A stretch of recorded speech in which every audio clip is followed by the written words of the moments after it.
Welcome back. In this lesson, we'll create the revolved surface for this part. Let's start with a sketch. On the right plane, normal to.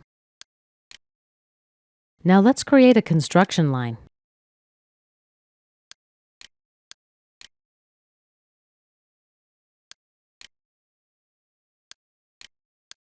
Right-click and chain.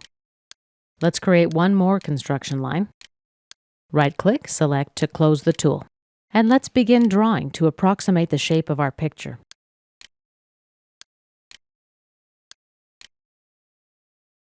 Right-click and select to close the tool. Now let's use the fully defined sketch tool. Click OK, exit the sketch, and take an isometric view. Activate the Revolved Surface tool.